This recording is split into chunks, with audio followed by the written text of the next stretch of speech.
కార్యక్రమాన్ని ప్రారంభించే ముందుగా గురువు గారికి వందనాలు తెలియచేసుకుంటూ, మరి ఈరోజు ఈ కార్యక్రమంలో పాల్గొన్న ఆత్మబంధువులందరికీ నమస్కారం. మరి ఈరోజు ఒక కొన్ని విషయాలు తెలుసుకుందాం.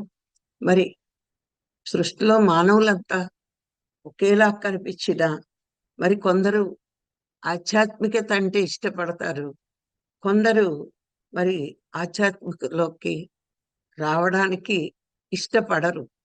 అంటే కొంతమంది వినినా సరే దాని మీద ఇంట్రెస్ట్ చూపించరు. అందరూ మరి భగవంతుడంటే ఇష్టము అని ఒప్పుకుంటారు. కానీ ఈ ఆధ్యాత్మిక మార్గమే అసలైన భగవంతుణ్ణి చేరుకోవడానికి సరియైన మార్గము అని మనం ఎంతగా చెప్పినా సరే దీని మీద ఇంట్రెస్ట్ చూపించరు. మరి మనకి అనిపిస్తూ ఉంటుంది, మా ఇంట్లో కానీ మా ఊర్లో కానీ ఎంత చెప్పినా వినట్లేదు, లేదా మా ఊరు వాళ్ళకి ఎన్నోసార్లు బోధిస్తున్నాను, అటు భజనల్లోకి వెళ్ళి చెప్తూ ఉంటాను, గుళ్ళ దగ్గర చెప్తాను, మరి స్కూల్స్లో చెప్తాను, కొందరే ఆచరిస్తారు, కొందరు అర్థం చేసుకోరు, ఇందులోకి మాత్రం రారు అని మనకే ఎన్నో సంశయాలు వస్తూ ఉంటాయి. ఎందుకు వీళ్ళు రారు? మరి ఇంత విపులంగా చెప్తున్నా వీళ్ళు రాకపోవడానికి కారణం ఏంటి అనేది మనకి అర్థం కాదు. అందుకే ఏ విషయాన్నైనా మరి జ్ఞానం పొందడం అంటే ముందు మనకి అర్థం అవ్వాలి. ఎందుకు అవతల వాళ్ళు అట్లా ఉంటున్నారు అనే ఏ విషయాన్నైనా ఒక జ్ఞానికి అర్థం అవ్వాలి. అర్థమైతే ఎదుటివాడు ఎక్కడ లోపం జరుగుతోంది, ఎందువల్ల వీళ్ళు ఆధ్యాత్మికతలో జీవించలేకపోతున్నారు అనే విషయం మనకి అర్థమవుతుంది. అందుకే జ్ఞాని అంటే ఫస్ట్ అన్నీ నేర్చుకునేవాడు. మరి ఒక ఆత్మజ్ఞాని అంటే ఆత్మ గురించి అధ్యయనం చేసినవాడు. ఒక బ్రహ్మజ్ఞాని అంటే ఈ బ్రహ్మాన్ని గురించి పూర్తిగా తెలుసుకున్నవాడు అని మనం అర్థం చేసుకోవాలి.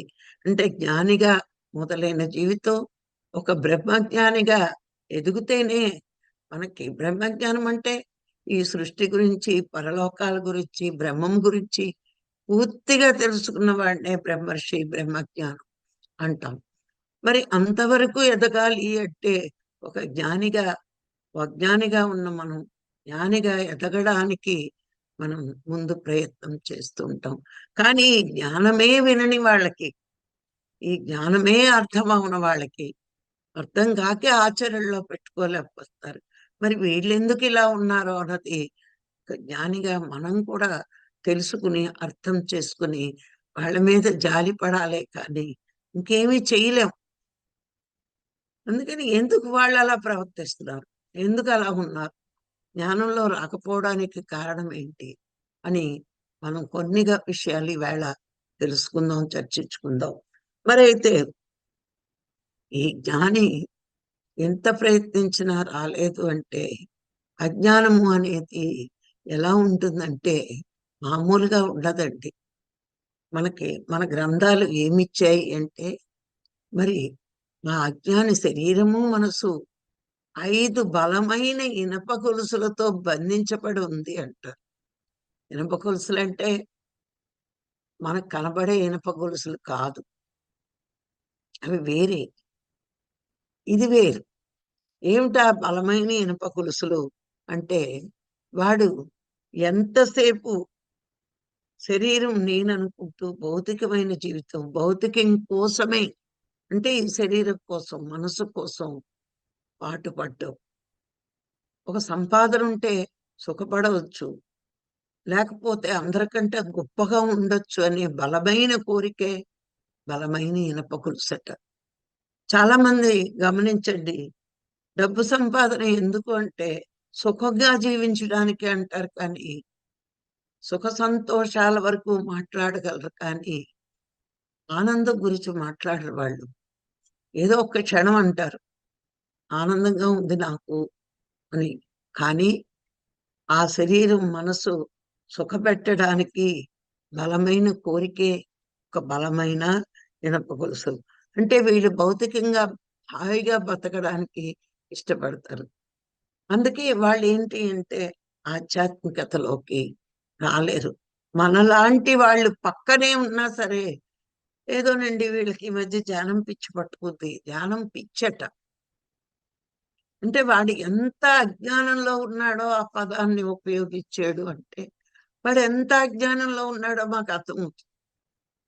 అంటే ధ్యానం పిచ్చి పట్టుకోవడం ఏంటి? భగవంతుడంటే పిచ్చి పట్టుకోవడం అంటే, అజ్ఞానికి అదేదో పిచ్చిలా ఉంటుంది. భగవంతుడికి వీడికి నేనంటే ఎంత ఇష్టమో అని ప్రేమగా వాడికి కావలసినవన్నీ ఇవ్వడానికి ప్రయత్నిస్తాడు. అంటే భగవంతుడి ఉద్దేశం ఎవరైతే ధ్యానం చేస్తారో, ఎవరైతే జ్ఞానం పొందుతారో, సృష్టి ద్వారా అన్నీ ఇవ్వడానికి సిద్ధంగా ఉంది అని ఒక చిన్న విషయం తెలియక, అంటే గీత చదివాం. అనన్యా చింతయంతో మాం యేజన పర్యుపాషితే అన్నాడు. అన్ని చింతలు వదిలిపెట్టు, నా మీద చింత పెట్టు అని స్పష్టంగా చెప్పాడు. కానీ మనం ఆయన మీద చింత తప్పించి శరీరం మీద చింత, మనసు మీద చింత, అన్నిటి మీద చింతలతో ఆత్మే భగవంతుడు అనే చిన్న పరమ సత్యాన్ని తెలుసుకోక ఇదే బంధంలో శరీరము మనసు అనే దాన్ని సుఖపట్టాలి, దాన్ని భోగంలో ఉంచాలి అని యోగాన్ని మర్చిపోతున్నారు.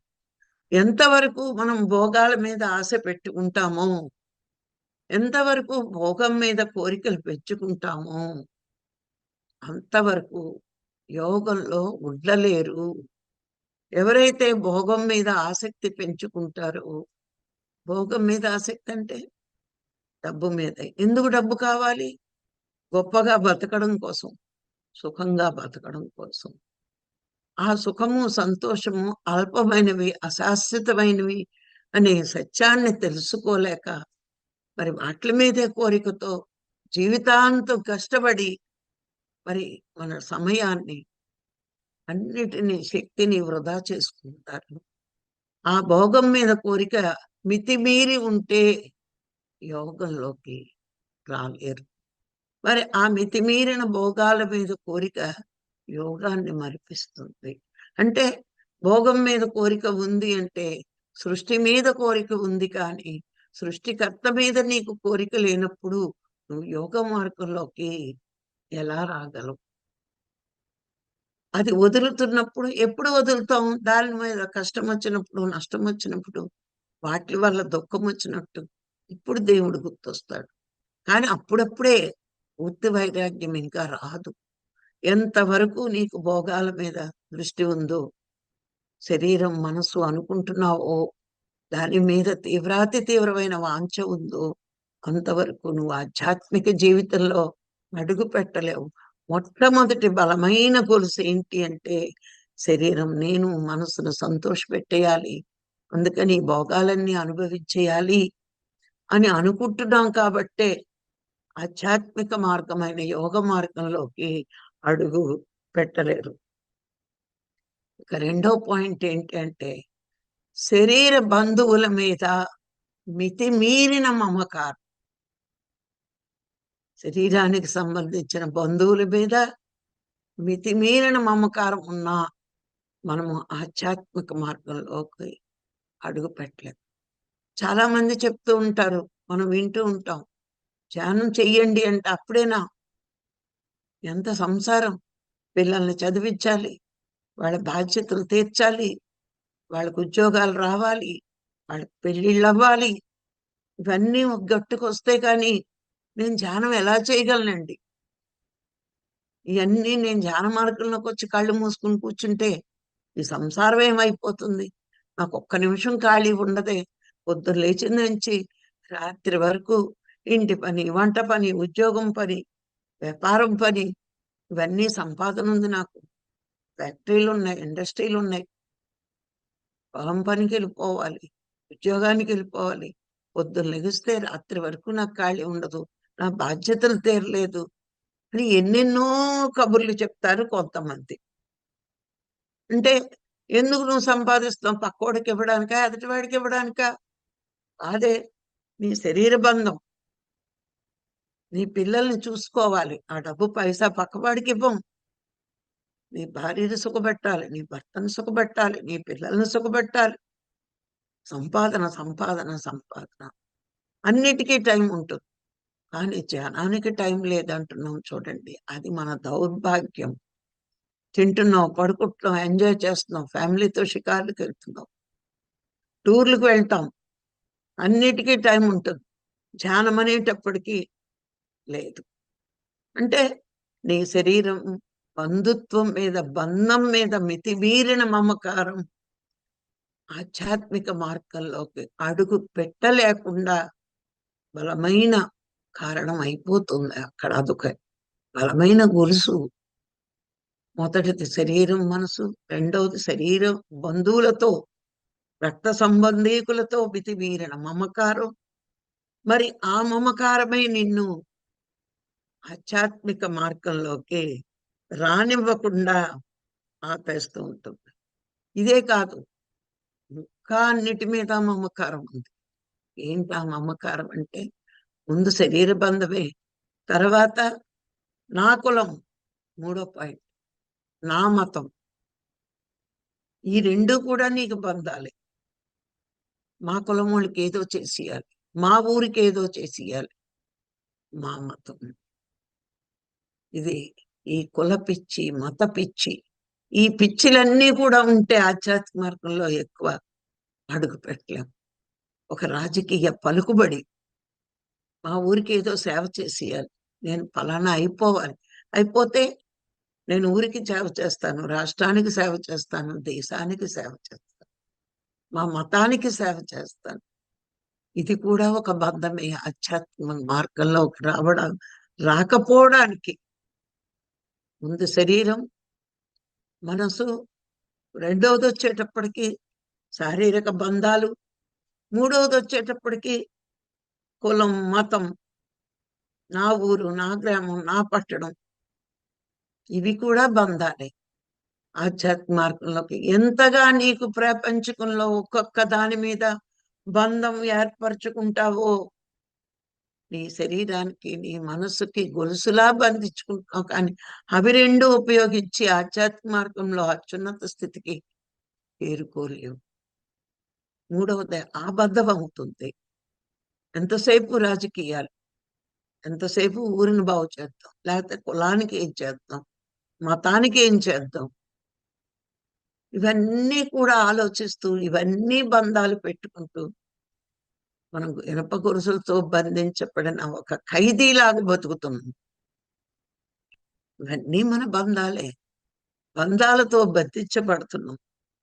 ఇక నాలుగో పాయింట్ వస్తే, మనకి చూడండి, ఆధ్యాత్మిక తెలియనప్పుడు భగవద్గీత చదువు, రామాయణం చదువు, మహాభారతం చదువు అని చదివిస్తారు. కానీ నా విషయం తీసుకుంటే 20 సంవత్సరాలు నేను పారాయణాలు చేశాను, భగవద్గీత పారాయణ. కానీ అహమాత్మా కూడా కేసా అనే ఒక చిన్న లైన్ అర్థం కాలేదు. భగవద్గీత చదివితే కృష్ణుడు సంతోషిస్తాడు, కృష్ణుడి మీద భక్తి ఉంది అనుకున్నా. ఇలాంటివన్నీ ప్రాపంచికంగా ఆలోచిస్తాం. సత్గ్రంథాలు మన ముందుంటాం, చదవం అనుకోండి, ఏదో పుణ్యం వస్తుంది అని పట్న. మరి లలితా సహస్రం కూడా అంత పారాయణం చేశాను. అంతర్ముఖ సమారాధ్య బహిర్ముఖ సుదుర్లభ అనే శ్లోకం నాకు అర్థం కాలేదు. ఎందుకు అర్థం కాలేదు? అవన్నీ ఆత్మస్థితిలో ఇవ్వబడిన గ్రంథాలు. మనం ఆత్మస్థితిలో లేము. అక్కడ విగ్రహంలో దేవుణ్ణి చూసాం, కృష్ణుడి బొమ్మలో కృష్ణుణ్ణి చూసాం, అమ్మవారి బొమ్మలో అమ్మవారిని చూసాం. కానీ అసలైన కృష్ణుడు ఎవరు, అసలైన అమ్మవారు ఎవరు చెప్తున్నా, అంతర్ముఖ సమారాధ్య అని చెప్తున్నా, మనకి అర్థం కాలేదు. అంటే భౌతికం మీద మన దృష్టి ఎక్కువ. భక్తిలో ఉంటే భౌతికం, జ్ఞానంలో ఉంటే అంతరం. అంతేనండి. భక్తి ఉండాలి, తొలిమెట్టు. భక్తితో ఆగిపోకూడదు. ఆ తొలిమెట్టి మీద ఆగిపోతే చివరి మెట్టి మీదకి చేరుకోలేవు. భగవంతుడు ఉన్నాడని తెలుసుకుంటే గొప్ప కాదు. ఉన్న భగవంతుడు ఎవరో తెలుసుకుంటూ ఆయనే నేను, నేనే ఆయన అనే తెలుసుకునే జ్ఞానం గొప్పది. ఇప్పుడు మనం ఆ స్థాయిలో ఉన్నాం. ఆ భౌతికంగా చదివి భగవంతుడెవరో తెలుసుకోలేక ఆధ్యాత్మిక మార్గంలోకి రాలేరు. భక్తి కూడా ఒక బంధమే. ఇప్పుడు చాలా మంది చూడండి, భక్తి ఉంది. నేను శివాలయానికే వెళ్తా, వైష్ణవాలయానికి వెళ్ళను. అలాగే కొందరు వైష్ణవులు శివుడు అనే పేరుంటేనే మంచిది కాదు. భగవంతుళ్ళకి లేని హెచ్చు తగ్గులు. శివుడు నేనే, కృష్ణుణ్ణి నేనే అని, మరి అన్ని భేదాలు లేవు అని మనకు తెలియదు. ఎందుకు అంటే అది తెలియ చెప్పడానికే గురువు మన జీవితంలోకి వస్తాడు. మరి భగవద్గీత చదివితే ఏమొస్తుంది అంటే ఏమీ రాదు. తెలుసుకోకపోతే ఆయాసం వస్తుంది అంతే. కానీ జీవితంలో సద్గురువు వచ్చాక నువ్వు చదివిన ప్రతి పదం నీకు అర్థమవుతుందా లేదా? అర్థం కావట్లేదంటే నీ మేధస్సును పెంచుకోవాలి. ఆ మేధస్సు పెరగాలి అంటే మనసు యొక్క చంచలావస్థని నిశ్చలావస్థకు తీసుకురావాలి. మరి ఈ మనసు యొక్క చంచలావస్థ నిశ్చలావస్థకి రావాలంటే శ్వాస మీద ధ్యాస పెట్టి శ్వాసకి బందీ అయిన మనసును కంట్రోల్ చేయాలి. ఆ శ్వాసతో బందీ అవుతుంది కానీ మనసు ఇక దేనితోటి అది బందీ అవదు. పరిగెడుతున్న పిల్లవాడిని అమ్మ పరిగెట్టుకుని వెళ్ళి పట్టుకోగలదు. కానీ పరుగు తీస్తున్న మనసుని ఏ అమ్మ పట్టుకుని ఆపలేదు. ఒక్క శ్వాస ఆపగలదు. అందుకే పత్రి గారు ఎంతో రీసెర్చ్ చేసి శ్వాస గురించి ఎంతో అధ్యయనం చేసి ఇది తప్పించి నీ మనసును కంట్రోల్ చేసేది బయట శక్తులు కాదు, బయట ధ్యానాలు కాదు, నీ అంతరంలోంచి వస్తున్న ఆశ్వాసే నీ మనసును బందీ చెయ్యగలదు అని చంచలావస్థలో ఉన్న మన మనస్సుని నిశ్చలావస్థకు చేసి నిలకడగా ఉంచి ఏంటో ఆలోచించు. మరి ఆ శ్లోకంలో ఆ మహాత్మా కూడా కేస సర్వభూత సయస్థిత అని చెప్పాడు. అంటే ఆ శ్లోకానికి అర్థం తెలుసుకోకుండా మిగతా ఎన్ని వందల శ్లోకాలు మనం కంఠస్థ పెట్టినా వేస్టే. మరి గురువు వచ్చాకే అర్థమైంది. మరి శివుడు రాముడు వేరు వేరు. అది నిలువు పొట్టు ఇది అడ్డబొట్టు అని కొట్లాడుకున్నారు. రాజ్యాలే కోల్పోయారు. ఎవరు పరిపాలిస్తే మిగతా వాళ్ళని చంపిస్తున్నారు. మరి ఇవన్నీ ఎందుకు వచ్చాయి? సరి అయిన ఆధ్యాత్మిక మార్గం లేదు. మరి శివుడే చెప్పాడు శ్రీరామ రామ రామేతి రమే రామే మనోరమే సహస్రనామ తత్తుల్యం రామనామ వరారని. మరి శివుడు చెప్పిన రామనామాన్ని శివుడు వేరు రాముడు వేరు అని ఎలాగన్నాడు? అదే నేను, నేనే అది అని ఆయన చెప్తే, అంటే ఒక సద్గురువు మాత్రమే రాముడు, శివుడు, కృష్ణుడు దేవుళ్ళన్నీ వేరు వేరు కాదు, ఉన్నది ఒకటే, పేర్లు వేరు అని పరమ సత్యాన్ని బోధిస్తేనే, అది అర్థమైతేనే ఏ గ్రంథమైనా భౌతికంగా కాదు ఆధ్యాత్మిక పరంగా చదివితేనే అర్థమవుతుంది. కానీ మనం భక్తి ఉంది కాబట్టి పారాయణ చేస్తాను అని శాస్త్రాలు చదివేమే కానీ ఆధ్యాత్మికతలో ఒక అడుగు పెట్టలేకపోయాం. అంటే చదువుతున్నాం ఎన్నో గ్రంథాలు కానీ అంతరార్థాలు తెలుసుకోలేని స్థితి. అంటే సద్గురువు రానంతసేపు ఈ భౌతిక శాస్త్రాలు అంటే భక్తి పరంగా ఉన్నాయి. ఈ పూజ చేస్తే పుణ్యం, ఆ పూజ చేస్తే పుణ్యం, ఈ నోము చేస్తే పుణ్యం, ఆ నోములు చేస్తే పుణ్యం అని బొమ్మలకే ఆరాధన చేశాం కానీ ఆత్మకి ఆరాధనలు చెయ్యలేదు. అందుకే ఆధ్యాత్మిక ఇప్పుడు కూడా పూజ మానాలంటే భయం. పూజలే వస్తాయని ఎన్నో పూజలు చేస్తున్నారు. అంటే ఇప్పుడు మనకి ప్రతిసారి మన జీవితంలోకి వచ్చాడు కాబట్టే మనము అవన్నీ కూడా బొమ్మలాటలా ఉంటది. ఒకప్పుడు ఈ బొమ్మలాటలన్నీ ఆడి మనము వచ్చాం. కానీ పత్రికారిని అర్థం చేసుకునే స్థాయి మనకు ఉంది కానీ పామరులకి అర్థం కాడు. పండిత తత్వం మనకు వచ్చింది కాబట్టి మనకు అర్థమయ్యాడు. అంటే ఆ స్థాయికి ఎదిగి ఈ జన్మ తీసుకున్నాం కాబట్టి పత్రిసారి మనకు అర్థమయ్యాడు. అందరికీ అర్థం కాడు. ఇప్పుడు రోల్డ్ గోల్డ్ నగలు మామూలు నగలు పక్కన పెడితే బంగారం నగలకి మెరుపు తక్కువ ఉంటుంది. రోల్డ్ గోల్డ్ నగలకు మెరుపు ఎక్కువ. ఏమీ తెలియనో చిన్నపిల్లోడు రెండిట్లో ఏది మంచిదిరా అంటే మెరిసేదే పట్టుకుంటాడు. ఒరిజినల్ పట్టుకోలేడు. వాడికి తెలియదు. పై పై మెరుగులకే మోసం. ఇప్పుడు జనమంతా పసిపిల్లల మనస్తత్వం, కానీ వృద్ధాత్మలు కాదు కాబట్టి, శైశవాత్మలు కాబట్టి మెరిసేదే పట్టుకుంటున్నారు, కానీ సత్యాన్ని, శాశ్వతంగా ఉన్నదాన్ని పట్టుకోలేకపోతున్నారు. మనం ఎన్నో జన్మల నుంచి ఆ గురువుతో అనుబంధంతో భగవంతుడికి ఇష్టలమై, అందుకే భగవంతుడి కృప ఉండాలి అంటారు. ఆ భగవంతుడికి ఇష్టలం కాబట్టే ఆయన మనకి సద్గురువును పంపితే ఇది ఆయన మాట వెంటనే విన్నాం మనం.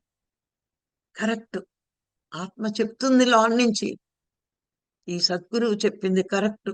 కరెక్ట్ కరెక్ట్ కాకపోతే మనం కూడా పత్రికాన్ని అందరిలాగే అపార్థం చేసుకునే వాళ్ళమే. కానీ మనం ఎందుకు అపార్థం చేసుకోలేదు? ఆ కొంచెం ఆత్మస్థాయి పెరిగింది. శైశవాత్మ నుంచి, బాలాత్మ నుంచి, యువాత్మ నుంచి వృద్ధాత్మలోకి వచ్చి ఈ జన్మ, ఈ దేహాన్ని తీసుకున్నాం. అందుకే పత్రికారు నచ్చారు, ఆయన చెప్పిన జ్ఞానం నచ్చింది. ఈ రోజు అత్యున్నత స్థితిలోకి వెళ్ళడానికి ప్రిపేర్ అయ్యాం. అందుకే భౌతిక శాస్త్రాలు ఎన్ని చదివినా, భక్తిపరంగా ఎన్ని చదివినా అవి గొప్ప అనుకుంటాం, కానీ ఆధ్యాత్మికతలోకి అడుగు పెట్టలేం. అందుకే అవన్నీ కూడా నీకు జీవితంలో సద్గురు రావాలి. రాకుండా ఉంటే అక్కడే నువ్వు బందీవైపోతావు, ఆ భక్తిలోనే బందీవవుతావు. అది కూడా ఒక బంధమే. భక్తి దాటి జ్ఞానంలోకి రాగలగాలి. ఆ భక్తి ఉంటున్నప్పుడు ఏమవుతుందంటే అక్కడ కూడా కోరిక కోరతాం. ఎందుకంటే భగవంతుడు వేరు, జీవుడు వేరు. జీవుడు దేవుడు వేరు వేరుని ద్వంద్వంలో చూస్తున్నాం కాబట్టి ఇక్కడ కూడా కోరికలే ఉంటాయి. ఇంకా ప్రాపంచికమే ఉంటుంది, కానీ ఆధ్యాత్మికత ఉండదు. ఆ భక్తి స్థితి దాటి ఉండాల్సింది భక్తే, కానీ భగవంతుడు ఎవరో తెలుసుకునే భక్తి ఉండాలి. కానీ కృష్ణుడు, రాముడు విగ్రహాలను చూసి అది భక్తి కాదు. ఆ భక్తి నుంచి దాటిపోవాలి. ఆ ఫోటోలు అలా ఉంటాయని చెప్పారు మనకి. ఫోటో దేవుడు కాదు. పత్రికారి ఫోటో చూపించి మిరపకాయ బజ్జీలు ఎన్ని చూపించినా ఆయన తినడం. పత్రికారికి పెడితే తినేవాడు. అది మనకు అర్థమైంది. కానీ మిగతా వాళ్ళకి ఇంకా అర్థం కాలేదు. కాక అక్కడ ఆ భక్తితో ఆగిపోయారు. అదే బంధమై ఆధ్యాత్మిక మార్గంలోకి రాలేకపోతున్నారు. మరి అది బంధం. ఇక ఆఖరి బంధం ఐదోది, ఆధ్యాత్మిక జీవితం అర్థం కాక, ఆత్మతత్వం తెలియక, కర్మకాండలకే ప్రాధాన్యం ఇస్తూ దాని మీదే నమ్మకం పెంచుకుంటూ దాన్ని వదలలేకపోవడం.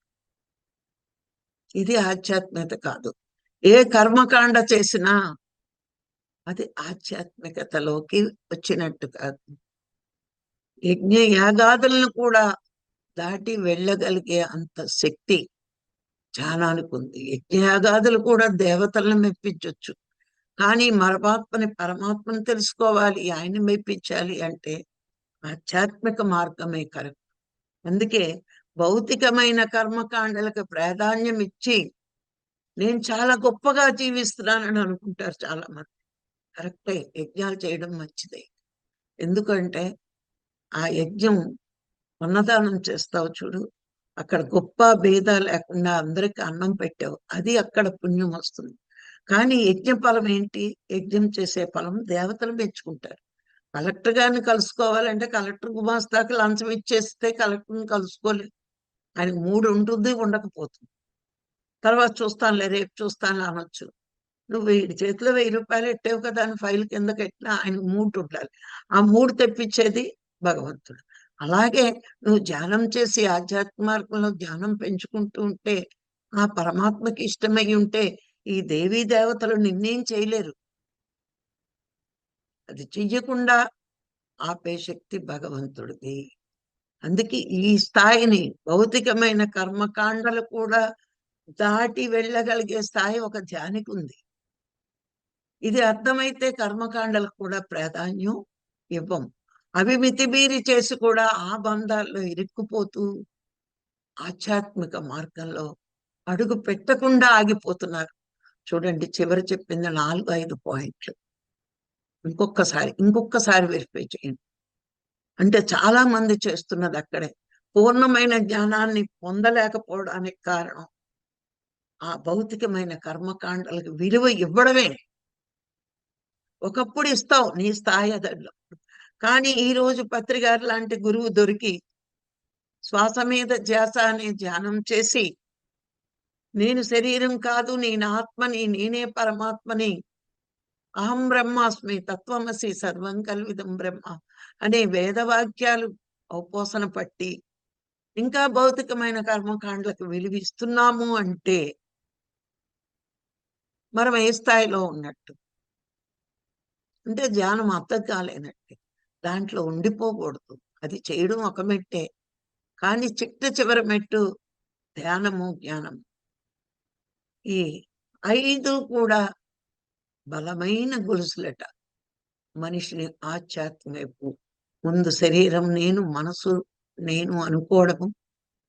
రెండవది శరీర సంబంధమైన బంధంతోటి ఎక్కువ కాలక్షేపం చేయడం. మూడవది కులం, మతం అనుకుంటూ వాటి మీద మమకారం పెంచుకోవడం. నాలుగోది ఆధ్యాత్మికత లేక భౌతికమంగా శాస్త్రాలని ఆలోచించడం. అంటే భక్తి వస్తుంది, లలితా సహస్రం చదివితే, విష్ణు సహస్రం చూస్తే పుణ్యం వస్తుంది, గీత చదివితే పుణ్యం వస్తుంది. నాలా 20 సంవత్సరాలు చదివాను. అందుకేనేమో ఇప్పుడు బాగా అర్థమవుతుంది ఆధ్యాత్మికత అంటే. మరి ఇది కాకుండా భౌతికమైన కర్మకాండలు చేస్తూ నేను గొప్ప జీవితం జీవిస్తున్నానని అహంకారం పెంచు. కానీ యజ్ఞ యాగాదుల వరకు కూడా భౌతికమే. ధ్యానం, జ్ఞానం ఒక్కటే ఆధ్యాత్మికత. అంటే సరి అయిన గురువు లేక, సరి అయిన అవగాహన శక్తి లేక ఈ ఆధ్యాత్మికత లోపిస్తుంది మనకి. ఈ 5 కారణాలే మనల్ని బలమైన గొలుసులుగా బందీలను చేసాయట. చేస్తే మనం ఇక్కడే బందీ అయి ఉన్నాం. ఈ ప్రపంచం, ఈ శరీరం, ఈ మనసు, ఈ బంధాలు, ఈ బంధుత్వాలు, ఈ కులం, ఈ మతం, ఈ కర్మకాండలు, ఇన్ని రకాల వాటితో బందీ అయిపోయి ఆధ్యాత్మిక జీవితంలో మరి పూర్ణత్వం పొందలేకపోతున్నాం.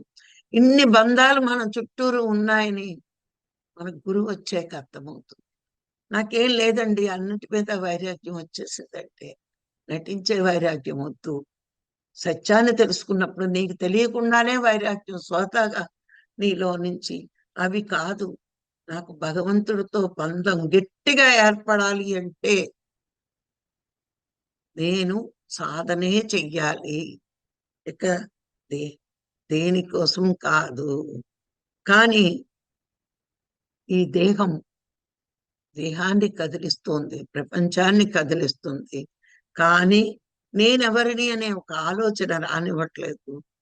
అది వస్తుంది ఈ 5 బంధాల నుంచి నేను విడివడినప్పుడే. నేను పరమాత్మని అనే ఆలోచన నాకు స్థిరపడుతుంది. గురువు చెప్పినా మనకి దర్శనం కాలేదంటే నమ్మకాన్ని కోల్పోతున్నాం. కానీ నేను ఎక్కడ ఇరుక్కుపోతున్నాను అనే ఆలోచనే మనకి రావటం లేదు. ఆ ఇరుక్కుపోయేది ఎక్కడా అని నువ్వు తెలుసుకోగలిగితే నువ్వు అందులో ఇరుక్కుపోకుండా ఈ బంధాల్లోంచి బయట పడగలవు. అందుకనే గురువు ఎందుకు అంటే మనం ఎక్కడ బంధింపబడుతున్నామో, ఎక్కడ తక్కువగా ఉందో, ఎక్కడ ఎదగాలో, లేకపోతే నాకు తెలుసున్నదే సత్యం. మరి పత్రికారు రాకముందు అందరికీ దేవుడు అంటే విగ్రహం. మరి పత్రికారు వచ్చాక ఎన్ని సంవత్సరాలు పారాయణం చేసినా తెలుసుకోలేని చిన్న పరమ సత్యాలు ఎన్నో చెప్పి మనని ఆధ్యాత్మిక మార్గం వైపు మరల్చాడు. ఆ మహాత్మా గుడాకేశ అని ఎన్ని వందల సార్లు, వేల సార్లు చదివారు అందరూ. నేను చదివి ఎందుకు అర్థం కాలేదు అంటే అర్థం చేసుకునే అంత మేధస్సు మనకి లేదు. ఆ మేధస్సు ఎప్పుడు వస్తుంది? సాధన చేసి సరి అయిన సద్గురువు దొరికినప్పుడు.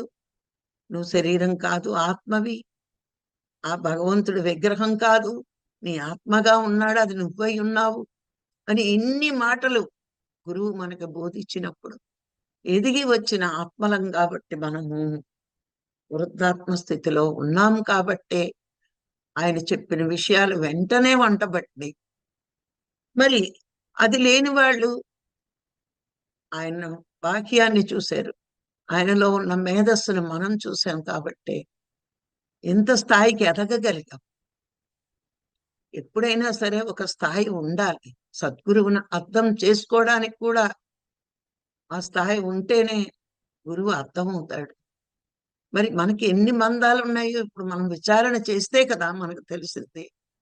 లేకపోతే నేను నేను అనుకుంటూ ఈ మేనుని నేను అనుకుంటూ దీంతో చేసే పనులన్నీ చాలా గొప్పగా చేసామనుకుంటాం. కానీ ఈ పనులు గొప్ప పనులు గొప్ప కాదు. ఈ శరీరాన్ని సాధనకు ఉపయోగించి ఈ మేధస్సుతో జ్ఞానాన్ని పెంచుకుంటూ ఆత్మశక్తిని పెంచుకుంటూ నేనే భగవంతుణ్ణి అనే సత్యాన్ని గ్రహించినప్పుడు నేను అడగవలసిన పని లేదు, నేను ఏదైనా సంపాదించుకోగలను అనే శక్తి మనకు వస్తుంది. అందుకే ప్రతిసారి అడుక్కుంటే ఏం కాదు, నువ్వు భగవంతుడివి, నువ్వన్నీ సంపాదించుకోగలవు అనే ఒక సత్యాన్ని మనకి బోధించాడు కాబట్టి మనం ఈ మార్గంలో ఉన్నాం. ఇప్పుడు కోరికలు కోరితే ఎవరం మనం? శక్తిహీనులు. కోరిక కోరాల్సిన అవసరం లేదు. సాధన చేస్తే అన్నీ పొందే శక్తి మనకే ఉంది. అందుకే తాట్లు పెట్టండి, సంకల్పాలు పెట్టండి అని ప్రతిసారి చెప్పలేదు. ఇప్పటికీ రాఘవరావు గారు కోరు. అందుకు అనంతమైన శక్తి నీలో దాగి ఉంది. అది ఆత్మగా ఉంది. దాన్ని వెలికి తీసే మార్గమే ధ్యానం. ఇంకా సింపుల్ గా చెప్పాలంటే ఎవరో పక్కల ఒక గని నీలో ఉంది. ఆ గని ఉంది అని తెలియక మనసు అనే ముసుగేసావు. ఆ ముసుగుని తీయాలి అంటే సాధన ఒక్కటే. ఆ సాధన వల్ల మాత్రమే మనసు అనే ముసుగుని తొలగించుకుంటూ నీ మలినాలన్నీ తొలగించుకుంటూ నువ్వు దైవం, నేనే భగవంతుణ్ణి అనే ఆలోచన నీకు స్థిరపడుతుంది. ఎంతగా సాధన చేస్తామో మేధస్సు అంతగా పెరుగుతుంది. మేధస్సు అంతగా పెరుగుతుందో జ్ఞానం అంతగా పెరుగుతుంది. జ్ఞానం ఎంతగా పెంచుకుంటామో అంత అవగాహన మనకు వస్తుంది. అందుకే ముందు సాధన అని చెప్తారు. సాధన సాధన సాధన అని గురువు గారు చెప్పడానికి కారణం ఏంటంటే అది లేకపోతే ఏది సాధించలేం. అందుకే సాధనమున పనులు సమకూరు ధరణిలోన అన్నారు. ఈ భూమి మీద ఏదైనా సాధించాలి అంటే సాధన ఒక్కటే అని వేమన చెప్పడం జరిగింది. మనం ఇప్పుడు అదే సాధన చేస్తున్నాము. ఈ జ్ఞానం రోజు రోజు తెలుసుకుంటూ ఎన్నో విషయాలు నేర్చుకుంటూ ఎలా బతకాలి, ఏది వదులుకోవాలి, ఏది మనల్ని బంధిస్తుంది, ఏ బంధం నుంచి తొలగించుకుంటే భగవంతుడితో బంధం గట్టిపడుతుంది అన్న విషయాలు మనం రోజు రోజుకి తెలుసుకుంటూ మరి ముందుకు ఎదగడమే మన కర్తవ్యం. ఒక గురువు అన్నాడు, నువ్వు ఆత్మవి, నువ్వు భగవంతుడివని. కానీ మనకి ఎందుకు కాలేకపోతున్నాము, దేనివల్ల కాలేకపోతున్నాము అనే విచారణ శక్తి సాధన వల్లే వస్తుంది. మన లోపాలను తెలుసుకుంటే అది సరి చేసుకుంటూ మన ఎదుగుదలకి ప్రాముఖ్యతని ఇస్తాం. లోపాలే సరి చేయకపోతే మన ఎదుగుదల ఎక్కడి నుంచి వస్తుంది మనకి? అందుకని పుట్టామా, పెరిగామా, చచ్చామా అన్నది కాదు. పుట్టి ఏం చేసాం, పెరుగుతూ ఏం చేస్తున్నాం, చనిపోయేలోగా ఎంత జ్ఞానాన్ని పొందుతున్నాం, ఇది మన ఆలోచన అవ్వాలి. పుట్టాం, పెరుగుతున్నాం, కానీ మనకు చనిపోయేలోగా ఎంత జ్ఞానాన్ని పెంచుకుంటూ వెళ్ళాలి. ఈ భూమి మీద ఏ జ్ఞానాన్ని నేర్చుకుంటున్నామో అది భూమి మీద కొందరికైనా ఇచ్చి వెళ్ళాలి. ఏది నువ్వు సంపాదించినా భూమి మీద భూమికి ఇచ్చి వెళ్ళాలి. ఈ భూమి మీద లేకపోతే మళ్ళీ ఇక్కడ రుణము. ఈ ప్రకృతి ఇక్కడ నేర్చుకున్నది ఇక్కడ ఇవ్వకపోతే మళ్ళీ ఇక్కడ రుణం పడిపోయి ఉంటాం. అందుకే గురువు గారు, నువ్వు నేర్చుకున్నది నీలాంటి వాళ్ళకి కొంతమందికైనా నేర్పి వెళ్ళు అని జన ప్రచారం మంచి చేయిస్తారు. మళ్ళీ ఇక్కడ రుణం ఉండిపోకూడదు. ఈ శరీరంతో నేర్చుకున్నది ఈ శరీరంతో అప్పచెప్పాలి కొంచెం.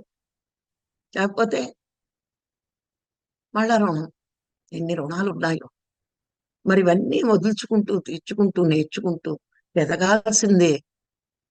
ఇన్ని తెలుసుకోవాల్సిందే. చూడండి, ఒక గురువు వచ్చి మన జీవితాన్ని, మన ఆలోచన విధానాన్ని, మన బుద్ధిని ఎంత పదును పెట్టి వెళ్ళాడో చూడండి.